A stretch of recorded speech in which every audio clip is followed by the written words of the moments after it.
नमस्कार, आप देख रहे हैं दैनिक स्टेट समाचार और मैं हूं स्वप्निल बचियाला। आपको बताते चलें, जिस तरह से कोविड-19 की बात करें तो लगातार कोविड-19 के पॉजिटिव केस हमारे उधमपुर में लगातार फैलते जा रहे हैं। वहीं अगर बात की जाए कल भी मैंने आपको जो शाम को लगभग 5 से 5:30 के बीच हमने आपको कोरोना अपडेट दिया था, उसमें मैंने एक सवाल किया था लोगों से, अपने दर्शकों से सवाल किया था कि क्या उधमपुर में कोरोना कर्फ्यू होना चाहिए या नहीं, क्या लॉकडाउन उधमपुर में होना चाहिए या नहीं। इसी विषय पर आज हमारे साथ कुछ लोग मौजूद हैं, व्यापार मंडल हमारे साथ मौजूद हैं, बस एसोसिएशन के प्रधान मेरे साथ मौजूद हैं, बार एसोसिएशन के प्रधान मेरे साथ मौजूद हैं विक्रम सलाथिया जी, और सिविल डिफेंस के लोग मेरे साथ मौजूद हैं। इसी सब पे हम बात करेंगे इनसे, क्या आखिर जिस तरह से कोविड-19 को लेकर, क्योंकि महामारी पूरे देश में चल रही है, हमारे उधमपुर शहर में चल रही है, अलग अलग जिलों में चल रही है, क्या लॉकडाउन की स्थिति होनी चाहिए नहीं।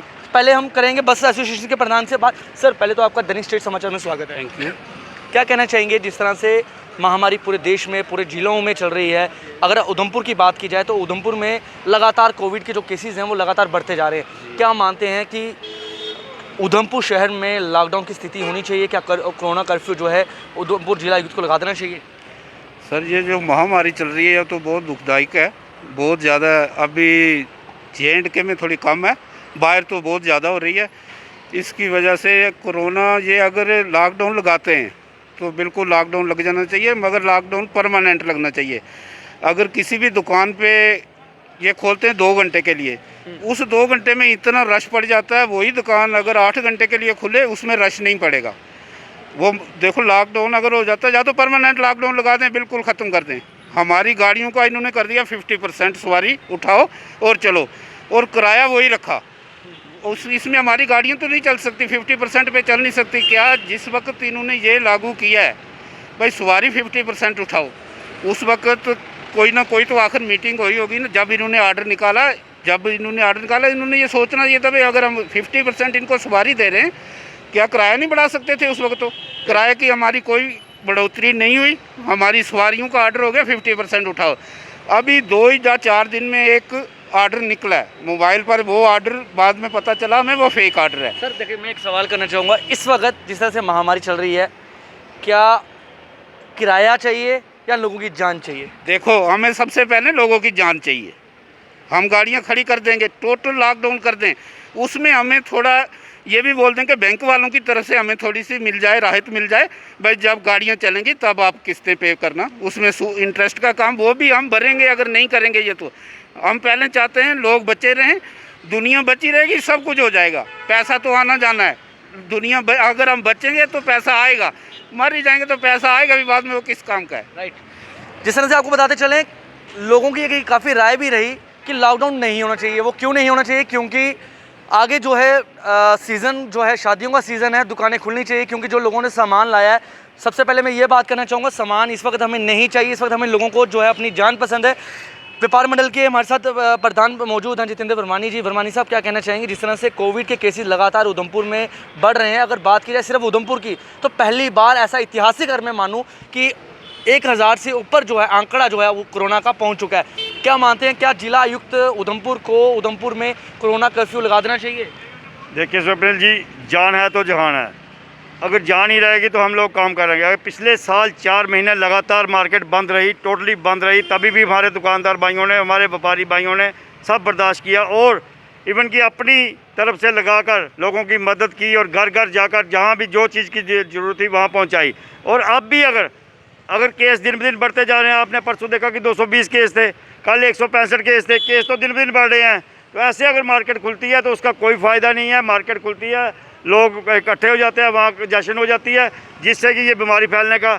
हम यही चाहते हैं कि अगर खोलनी है तो पूरी खोलो, नहीं तो टोटली बंद कर दो। देखिए, आप भी मानते, जिस तरह से कहा जाता है कि शाम को 7 बजे जो है कर्फ्यू स्टार्ट कर दिया, इम्प्लीमेंट कर दिया जाता है।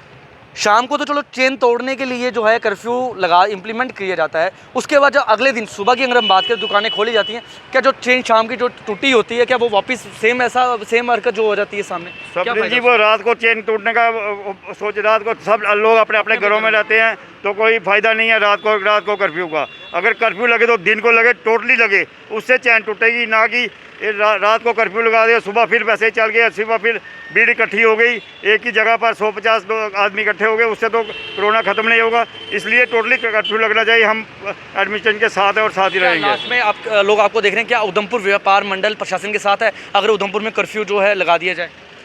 देखिए स्वप्निल जी, उधमपुर व्यापार मंडल ने पहले भी जो सरकार की तरफ से गाइडलाइन आई, जो एडमिनिस्ट्रेशन की तरफ से गाइडलाइन है, उसका पूरा सहयोग किया और अब भी करेगा, लेकिन इस तरह नहीं करेगा, क्योंकि तो 2-4 घंटों का टाइम दो दुकानदारों को दिया जाता है, बाकी बिजनेसमैन उनके भी व्यापार हैं, उनको बंद कर दिया जाता है, उनके फैमिली को परेशानी होती है। इसलिए हम चाहते हैं टोटली बंद हो या रोस्टर के हिसाब से खुले, सबको टाइम दिया जाए, ना कि सिर्फ 3-4 ट्रेडर्स को टाइम दिया जाए जिससे बाकियों को परेशानी हो। पावर एसोसिएशन के प्रधान भी मेरे साथ हैं, विक्रम जी। विक्रम जी, पहले तो आपका द स्टेट समाचार में स्वागत है। धन्यवाद। विक्रम जी, क्या कहना चाहेंगे जिस तरह से कोरोना की महामारी चल रही है पूरे विश्व में, पूरे भारत में, पूरे हर जिलों की अगर मैं बात करूं, उधमपुर में ऐतिहासिक कहा जाता है कि 1000 से ऊपर जो है अब आंकड़ा कोरोना का फैल रहा है, आ चुका है। क्या कहना चाहेंगे जिस तरह से मैं सबसे बात कर चुका हूँ कि लॉकडाउन उधमपुर में इम्प्लीमेंट होना चाहिए या नहीं? देखें, मैं सबसे बड़ी बात ये कहता हूँ कि कोविड-19 फर्स्ट वेव को भी आपने देखा कि जितने भी विश्व के लोग थे इस महामारी के अंदर चपेट में सभी आए हैं, और सेकंड वेव जो स्टार्ट हुई है, इसके लिए सरकार हमारी जो फैसला लेती है, आपने देखा कि ट्विटर पे एलजी साहब जो देते हैं उसकी हिदायत पे जो हमारे चीफ सेक्रेटरी ऑर्डर निकालते हैं।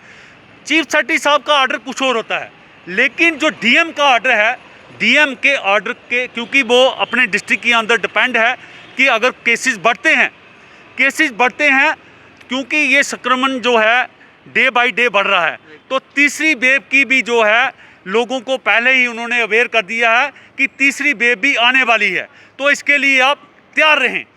लेकिन अगर मैं उधमपुर की बात कहूँ कि डिप्टी कमिश्नर उधमपुर ने जिस दिन से टेक ओवर किया है, तो डिप्टी कमिश्नर अपनी तरफ से कोई कसर नहीं छोड़ रहे हैं। वो हर एक जगह तमाम हमारे जितने भी ऑर्गेनाइजेशन हैं सबको लेके चल रही हैं। मैं आपकी Udhampur hotel bar and restaurant association के प्रेसिडेंट होने के नाते जब मेरी टेलीफोन पे उनसे बात हुई, कोई भी हमारा मसला होता है तो 1 मिनट में उसको निपटा देती हैं कि ऐसे करना है। अगर वो डिसीज़न लेती हैं कि कोरोना कर्फ्यू हमने लगाना है, कि आपने देखा रजौरी के अंदर भी कोरोना कर्फ्यू लगाया गया है। मैं ये सवाल करना चाहूँगा, जब 900 कुछ आंकड़े जो हैं रजौरी इलाके में आते हैं, तो उसके बाद से ही जो प्रशासन है वहाँ का सतर्क हो जाता है, पुलिस प्रशासन सतर्क हो जाता है, उसी वक्त जो है कोरोना कर्फ्यू इम्प्लीमेंट कर दिया जाता है। एक भी दुकान वहाँ पर नहीं खोली जाती, किसी भी व्यक्ति को घर से बाहर निकलने की अनुमति नहीं दी गई।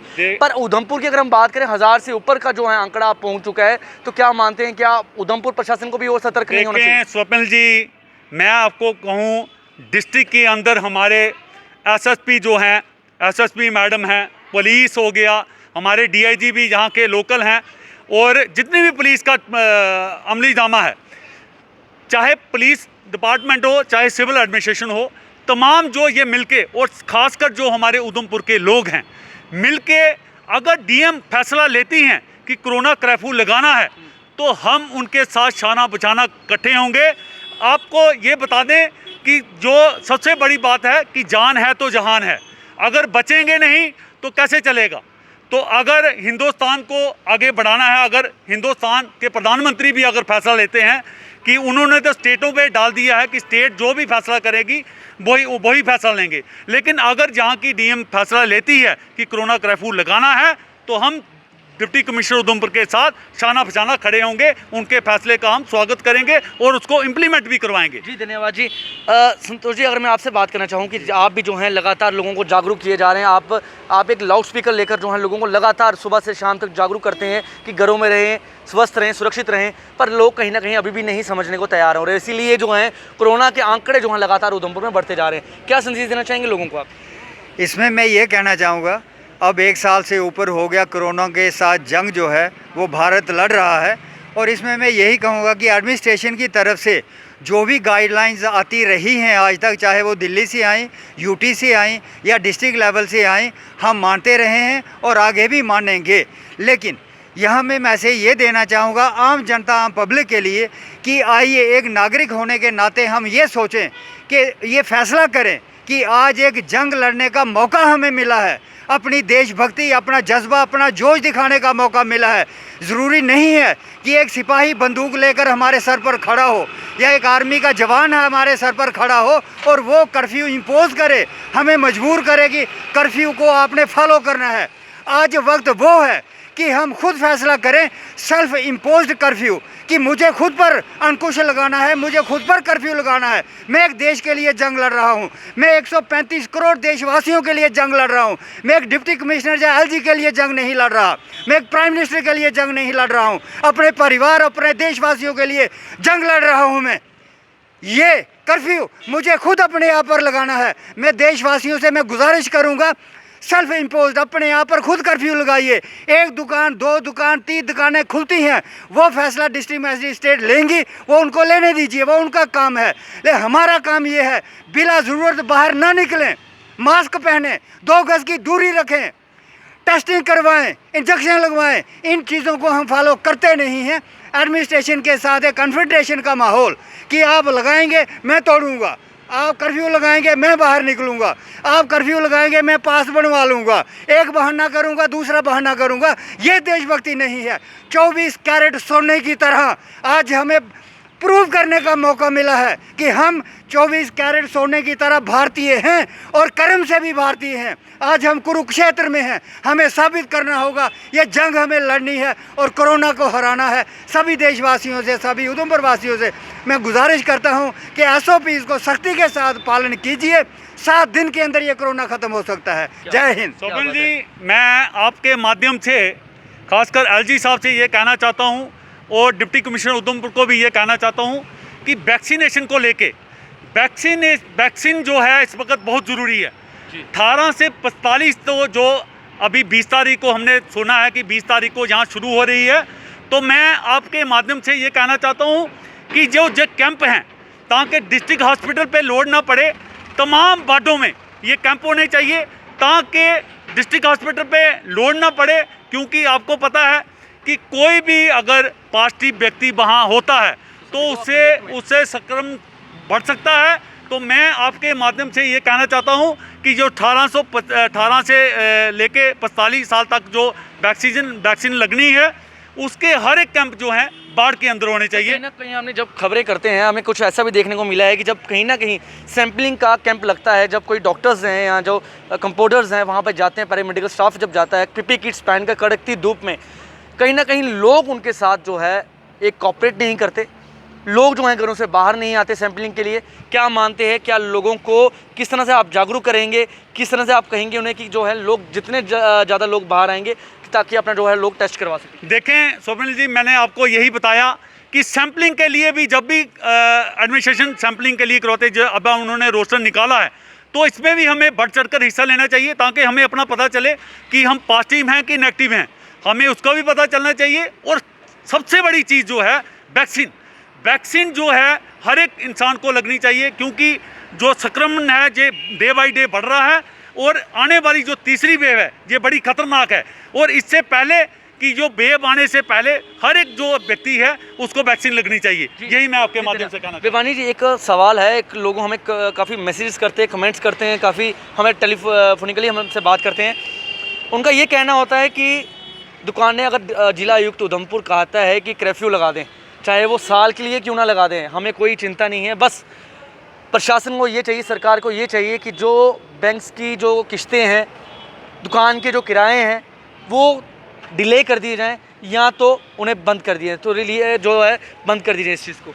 देखिए स्वप्निल जी, सबसे पहले मैं आपको ये बताऊंगा, पिछली बार भी यही हुआ कि बैंक कोई हमें इंटरेस्ट माफ़ करेगा वो नहीं करेगा, तो डिले कर सकते हैं। उसके लिए मैडम से बात भी हुई हमारी, मैडम ने कहा हम मीटिंग करवाएंगे, जितने भी मैनेजर हैं उनको बुलाएंगे, व्यापारियों से बात करवाएंगे और कुछ समय तक डिले करेंगे। बाकी ये जो फैसला है ये केंद्र सरकार का है, वो देखेंगे कि क्या करना है, छोड़ना है या नहीं छोड़ना है। हम चाहते हैं कि अगर लॉकडाउन लगाना लगाइए आप, ये कोई चक्कर नहीं, टोटली लगा दीजिए। आगे पिछले 4 महीने लगा मार्केट बंद रही तो फिर क्या हुआ? सब व्यापारियों ने पूरा साथ दिया, आगे भी साथ देंगे। ये हम DC मैडम या LG के आदेश का पालन है, ये हमारी अपनी जंग है, हमें लड़नी है। तो जैसे हमारे स्वतंत्र कोतवाल साहब भाई साहब ने कहा कि ये जंग हमने लड़नी है, हमें सब एक दूसरे के साथ आगे होकर लड़नी है और हम इसके लिए तैयार हैं। मानी जी, व्यापारी वर्ग आप सब आपके साथ हैं, इस वक्त खड़ा हुआ कंधे से कंधा मिलाकर जो है व्यापार मंडल के साथ चल रहा है। क्या आप व्यापार मंडल के प्रधान होने के नाते क्या लोगों से अपील नहीं करना चाहेंगे, जो आपके दुकान के जो मालिक हैं उनको अपील करें कि ताकि जो है दुकानदार का जो किराया है वो माफ़ कर सके कुछ दिनों के लिए? देखिए, हमने सरकार से भी ये अपील किया, एक विनती करते हैं, निवेदन करते हैं, अपील नहीं करते हैं, निवेदन करते हैं कि इस समय हमारा व्यापारी भाई टूट चुका है। तो हर समय व्यापारी भाई आगे बढ़कर हर विपदा का आपदा का सामना करता है और हर बार सरकार की मदद करता है, सरकार का साथ देता है। तो हम अपने जो हमारे जो यहाँ ये जो दुकानों के मालिक हैं उनसे भी कहेंगे कि अगर हो सके तो 3-3 महीने या 2-2 महीने का या 1 महीने या 2 महीने का किराया छोड़े, जिससे कि वो जो छोटे दुकानदार हैं उनका गुजारा हो सके। सर साहब, आप क्या कहना चाहेंगे, क्योंकि दुकानदारों की एफडीज़ हैं, बैंक के लोन्स हैं, उसके बाद दुकान का किराया देना है, काफ़ी जो है उनकी दुकान में अभी जो सीज़न आया उन्होंने दुकानों में अपना सामान लाया है, काफ़ी खर्चा जो है इस वक्त दुकानदारों का हुआ है। क्या कहना चाहेंगे उनके लिए? स्वप्निल जी, चक्कर ये है, कोविड-19 जब फर्स्ट वेव थी तो तब भी ये इशू चला था और सरकार की तरफ से मैसेज आता था कि अपने मुलाजमों के अपनी दीजिए, डिटेल दीजिए कि कितने मुलाजम हैं, उनका पैन नंबर दीजिए, उनके अकाउंट नंबर दीजिए, सब कुछ दीजिए। लेकिन सरकार ने उनके लिए कुछ नहीं किया। उसके बाद बिजली पानी का हमने उस वक्त भी बात रखी थी कि बिजली पानी का हमें माफ़ किया जाए, बिजली का बिल बहुत बड़ा बढ़ जाता है। और सबसे बड़ी बात है कि सरकार ने उसमें हमें 50% जो कमर्शियल जो पानी का था उसमें हमें, लेकिन मुलाजमों की जो मुलाजमों की तनख्वाह है, मुलाजमों की तनख्वाह का बिल्डिंग का कई लोगों ने तो होटल रेंट पे लिए हुए हैं, तो वो कहाँ से देंगे? उसके बाद टैक्सेस हैं और चीज़ें हैं, मेंटेनेंस है, एक चीज़ थोड़ी है, बड़ी चीज़ें हैं। और सबसे बड़ी बात ये है कि लोगों ने, अगर हमारा मुलाजम जो है, अगर हम उसको तनख्वाह नहीं देंगे तो वो अपने बच्चे कहाँ से पढ़ाएगा, खाना कहाँ से खाएगा? तो बड़ी चीज़ें सोचने वाली हैं। लेकिन इस चेन को तोड़ने के लिए अगर 15 दिन या हफ्ते का अगर लेता है, उसके बाद थोड़ी राहत मिलती है, डे बाय डे सिस्टम करके, तो इसको चलाना चाहिए। चेन तोड़नी है हमने, मेन मसला है चेन तोड़ने का। अगर कोई आदेश आता है तो उसको हम मिल बैठ के ही सारा, जैसे हमारे बड़े भाई साहब ने कहा कि हमने खुद को इम्पोज करना है, हमने खुद ये चीज़ करनी है, कर्फ्यू इम्पोज हमने खुद करना है, सेल्फ इम्पोज करना है। तो इसको हमने अपनी तरफ से, और तमाम जो हमारे जितने भी उधमपुर वासी हैं, मैं उनको कहना चाहता हूं कि सोशल डिस्टेंसिंग का पालन कीजिए, हाथ जो है साबुन और पानी से हाथ धोइए और अपना मास्क डालिए। और सबसे बड़ी चीज़ है, भीड़ भड़के इलाके में ना जाएं और भीड़ का हिस्सा ना बने। आप देखें, मार्केट जब खुलती है तो भीड़ हो जाती है। तो मेरी आपके माध्यम से तमाम जो उधमपुर वासी हैं उनसे निवेदन है कि अगर कोशिश करें कि भीड़ में ना जाएं, टेलीफोनिकली आप, अगर हमारा जो, मैं आपके माध्यम से ये भी कहना चाहता हूं कि मोहल्ले के अंदर दुकानें हैं, टेलीफोन करके भी आप अपना सामान मंगा सकते हैं, चाहे बिजली अपना सब्जी है, चाहे किराना है, और भी जो ज़रूरतमंद चीज़ें हैं हम टेलीफोनिकली भी मंगा सकते हैं, वो डोर पे भी दे सकते हैं जी, वो भी दे सकते हैं। सर, मैं एक सवाल करना चाहूँ, कल हमने एक खबर से लोगों को रूबरू करवाया था, आप ही के कुछ बस ड्राइवर थे, उनसे हमने बात की थी किस तरह से वो SOPs का पालन कर रहे हैं। हमने देखा था वो कहीं ना कहीं ड्राइवर जो थे वो SOPs का पालन कर रहे थे, जो पैसेंजर्स थे, जो यात्री थे, वो किस तरह से बैठ रहे, वो सब हमने लोगों को दिखाया था। पर कहीं ना कहीं उनका एक कंप्लेंट है उनकी कि आरोप लगाते नज़र आ रहे हैं सरकार की जो SRTC बसेज़ हैं कि वहाँ पर जो है SOPs का पालन नहीं किया जा रहा, जो यात्री हैं वहाँ पर सही ढंग से नहीं बिठाए जा रहे। जिस तरह से जो सरकार का एक आदेश है कि 50% ही जो है यात्री जो है बसेस में बैठेंगे, पर उसमें ऐसा देखने को नहीं मिल रहा। क्या सरकार से आप अपील करना चाहेंगे इस चीज़ को लेकर? देखिए सर, जो हमारी प्राइवेट गाड़ियाँ हैं ना, वो तो इस वक्त 50% ही उठा रही हैं। जो RTC की खुद की गवर्नमेंट की बसें हैं, वो तो उनको सीटों के अलावा भी वो खड़ी भी कर रही हैं सवारियाँ। वो क्या रीज़न है? क्या कानून उनके पास है? कानून उनके पास है, गवर्नमेंट उनकी है। हमारी कोई भी गाड़ी जाएगी, उसमें 2 सवारी ओवरलोड हो जाएंगी, वो तो गाड़ी सीज हो जाएगी। सीज नहीं होगी, उसको मौके पे चलान किया जाएगा। आपने एक वीडियो देखी होगी वायरल होते, कल जम्मू में मेडिकल की जो बस थी, GMC की बस थी, उसमें ओवरलोड जो है यात्री बैठे थे और वहां पर नाका तोड़कर भाग गई थी गाड़ी, नाका तोड़कर जो है बस भागी थी। तो क्या उन पर कार्रवाई क्यों नहीं की जाती? देखो सर, ये उस वक्त भी मीडिया कर्मचारी थे सरदार जी, वो बोल रहे थे, देखो ये गवर्नमेंट की गाड़ी नाका तोड़कर भाग रही है। उधर एक इंस्पेक्टर भी खड़ा था, उसने आगे भी फ़ोन किया मगर फिर भी वो गाड़ी नहीं रुकी। कल की तो चलो बात छोड़िए, आज भी सेम वही बस आज भी जो है ओवरलोड गाड़ी लेकर जाती है। सुबह 9 बजे की बात है, उसमें बस में पैरामेडिकल स्टाफ बैठा था और जीएमसी का अलग जो है स्टाफ उस बसेज में बैठा था, और वो काफ़ी डर भी रहा था अंदर, क्योंकि जिस तरह से उसमें ओवरलोड थे, बस जो है बाहर तक जो उसके पैरामेडिकल स्टाफ था वो बाहर तक खड़ा हुआ था। क्या कहना चाहेंगे उनके लिए? सर ये देखो, ये तो वही बात हो गई ना, अगर बाढ़ ही क्षेत्र को खाएगी तो उसमें क्या फसल होगी। ये खुद उनका ये काम है लोगों को बचाना, वो खुद वैल्यूएशन कर रहे हैं इस पर, क्यों ओवरलोड जा रहे हैं, क्यों गाड़ी ओवरलोड जा रही है। वो एक गाड़ी की जगह 2 लगाएं, 2 की जगह 3 लगाएं, वो तो खुद गलत कर रहे हैं। उसको देखकर और लोग भी करेंगे। हमारी जो प्राइवेट बसें हैं वो इस वक्त कंट्रोल में है, वो 50% सवारी उठा रही हैं। अगर वो कर रहे हैं, उनको देखकर कल वो भी उठाएंगे।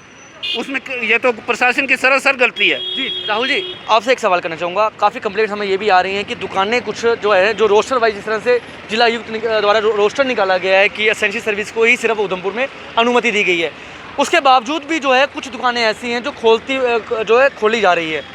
अंदर जो है कस्टमर घुसाए जा रहे हैं, अंदर से सामान दिया जा रहा है, उसके बाद शटर खोलकर जो है कस्टमर को बाहर निकाल दिया जाता है।